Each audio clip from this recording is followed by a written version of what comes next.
Être parent, c'est parfois un sport extrême.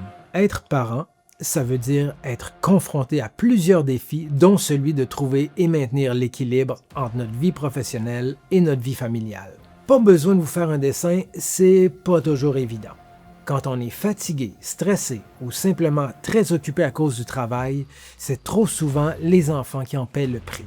On a beaucoup moins de patience et d'énergie, on se fâche plus facilement et l'escalade des conflits se produit plus souvent. Et non, je suis pas une exception.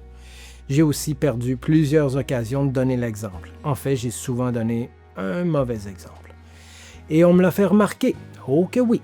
Et c'est pas facile d'accepter de regarder nos travers, nos incohérences en face. Mais c'est quand tu sens que le lien avec ton enfant se détériore à cause de tes comportements inadaptés que tu vois un drapeau rouge. À un moment donné, je me suis dit, bon, il faut que ça change. Qu'est-ce que je fais? J'ai lu, j'ai consulté des sites sur la parentalité, j'ai discuté avec d'autres parents pour connaître leurs trucs, mais j'avais l'impression qu'il me manquait quelque chose et j'arrivais pas à mettre le doigt dessus.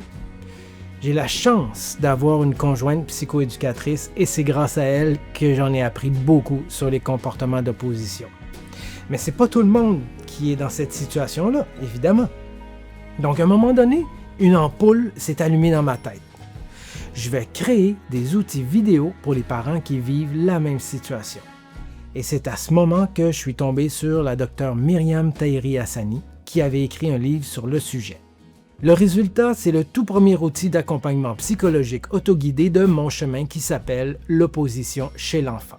Si ça t'intéresse d'en savoir plus, je t'invite à t'inscrire à notre infolette. Tu n'as qu'à te rendre sur monchemin.ca ou cliquer sur le lien dans la description.